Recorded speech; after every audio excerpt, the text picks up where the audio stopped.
Hi, this is Jimmy LaSalle and welcome to Stories of the Ink. This is our first road show. We went to Talladega, Alabama, we rented an RV, we situated ourselves on Talladega Boulevard, and we made some new friends. Here are their stories.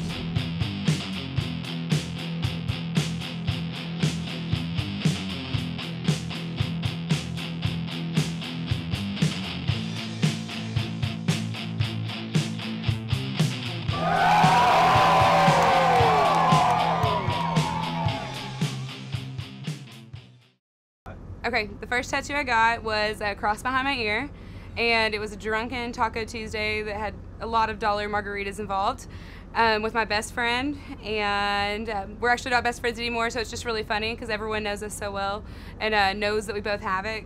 It's really prominent when we smile and have our hair up, you can see it. So it's just funny to look back on all those memories that we had together and think that we are not even friends anymore, and we share this tattoo from dollar banana margaritas that were not even that good.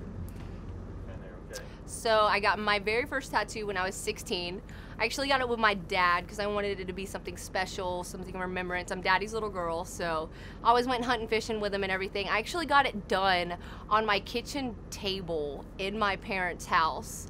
So it's actually stars, because I've always told myself, you know, you can reach for the stars. There's always something further out there for you.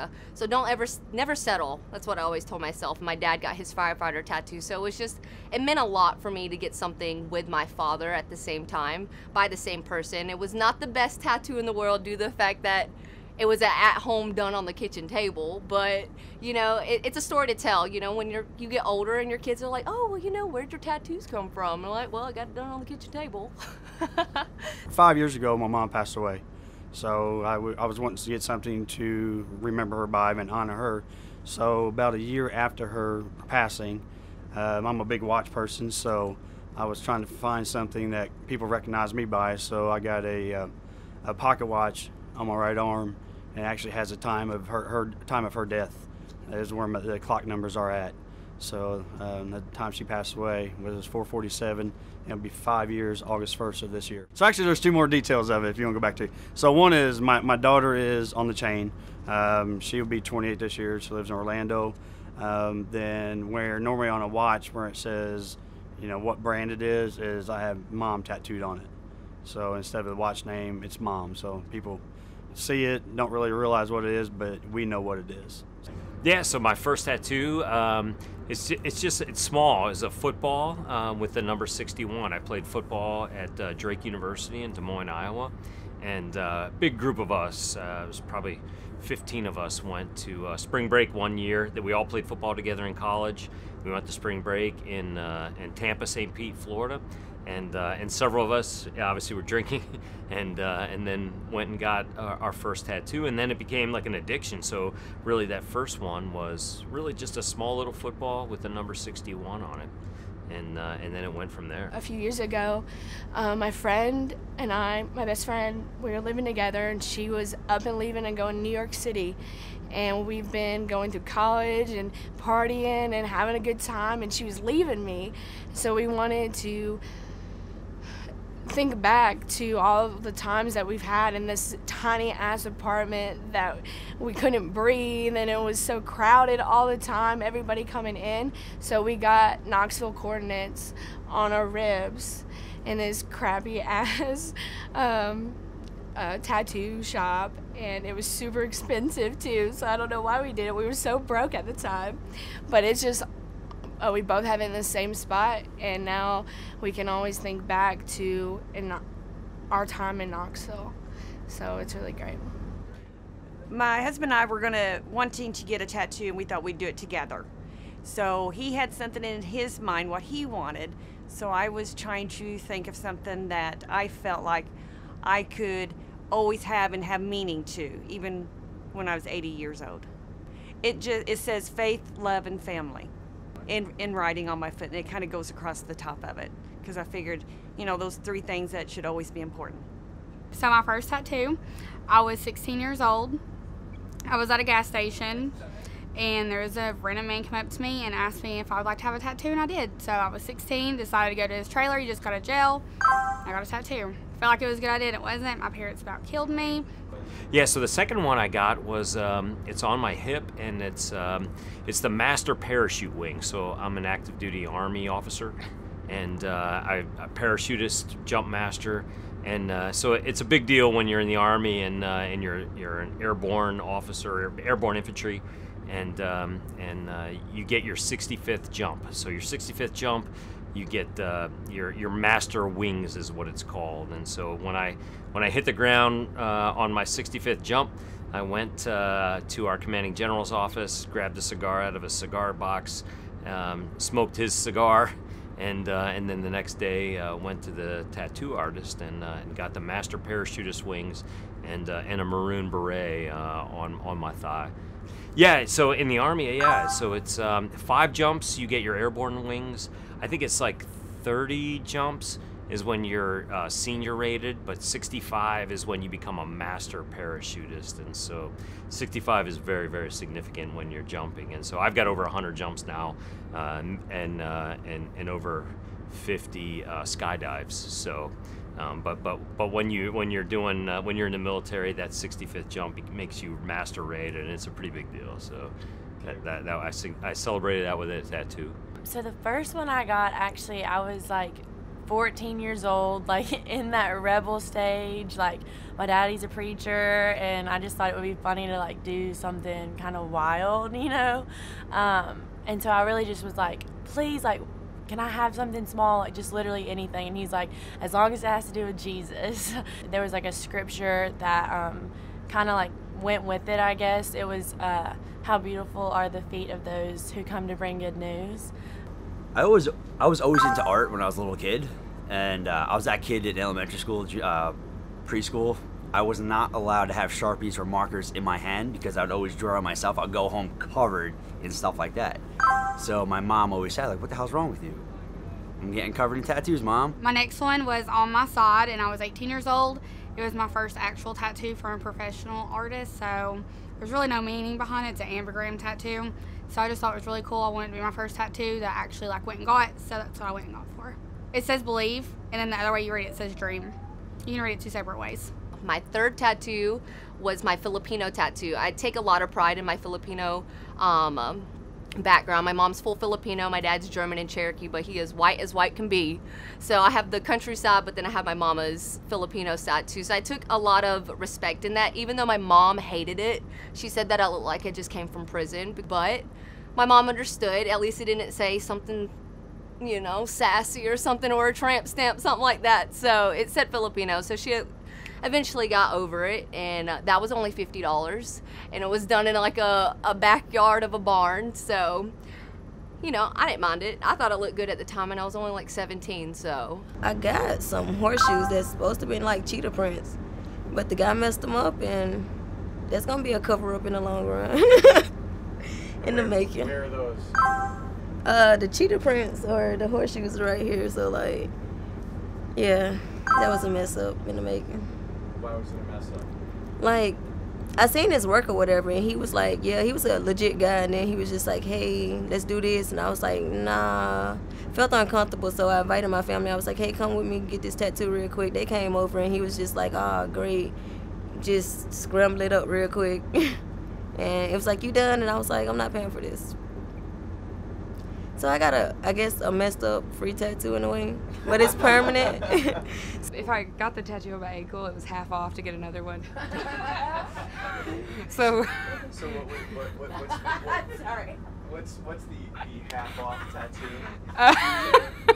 It's actually a tattoo down my spine. It's a long quote, and I just Pinterested it. Since it was half off, it was very on the fly, and I'm embarrassed to say a lot of times when people want to know what it says, I usually just have to have them read it because I get a little tongue-tied. It's a really long phrase. It says, the grace of God will not lead me where the will of God cannot protect me. And don't hold me to that verbatim because I'm not sure if that's exactly the verbiage. And I know that's not good, but it was half off, and I just felt like I should take advantage of that time. Really go ahead and just make the pledge. Okay. You got it. So the next one I got was right before I deployed to Afghanistan in 2012, and I really want to do something with like a religious symbolism to it, and so I spent a lot of time thinking through it, and then I found just a perfect tattoo artist in Washington D.C. where he does not do more than one of the same tattoo, and he and I went back and forth for several weeks. He actually went to a cemetery and drew like an angel that was on a gravestone, and then he paired that with a cross that I really wanted, the cross that I wanted, and then he put the two together, and we went back and forth for several days. And then I went in there and I did it all. It was probably a 12-hour tattoo session, but we did it, and it was perfect. And then what I wanted was the words on there was "Protect me, Lord," because I was getting ready to deploy to Afghanistan the next month, and so he put that in there in Latin, and it says "Protect me, Lord." My family is really big into tattoos. Like, my granny has a tattoo, my dad. So it's like a tradition that our 18 birthdays we get a tattoo. So there's nothing really special about it. Me and my dad went together on my 18th birthday, and we picked it out together, and he was there the entire time, held my hand. My dad's my best friend, so it was really special to me. And but my granny just passed away just like a couple weeks last month, so this all just brought it up. She was there for him for his first tattoo, and so it just seems really special now. But it's 2 flowers and a vine, and it was the most painful experience of my life, and my dad was there the entire time, and it was really great. So the next one was my bear tattoo, and this has got a lot of sentimental value to me. I was named Bear in college. It actually stands for Burn Excessive Amounts of Rubber. That's what the name stands for, and it's a huge bear paw with a massive grizzly bear roaring out. So if y'all know anything about the Cherokee side, the bear stands for leadership and also fellowship. So I really like the fact of those 2 terms with that, and to have it on my side, it just actually puts an imprint of just strength, because like they said, the worst tattoo to get is actually on your ribs, and now I got both my ribs tattooed. So I like to know that the fact that I am independent but also strong, but I like to be beside people too as well, just like a pack of bears with Mama and her cubs. The third one I got is a mountain scene with a mountain on it, a mountain and a bear on it. And the reason I got that one is because I'm from the Great Smoky Mountains, and we had a really bad fire 2 years ago, and a lot of people died, and a lot of wildlife was killed, a lot of animals and plants and things that can't be replaced that are special that make our community what it is. So the tattoo shop was actually offering a deal. If you got a tattoo in honor of the mountains, they donated all the proceeds. So to me, that's where I'm from and my hometown. So I wanted to be able to say, we were able to overcome this, and 20 years from now, I'll look back and say, look what we've done, and we've rebuilt, and we're strong. Smoky strong. We'll start when I was little. When I was little, my mom would leave my brother, sister, and I messages like, make sure you guys clean your room, or you need to go to the store and do this, or I'm gonna be home at 5:30, and she would always leave it on the bottom. It says ILY, Mom, I love you, Mom. So my mom had a stroke, probably about 15 years ago. So when she passed, my sister and I knew that we were going to get a tattoo because she doesn't have any tattoos.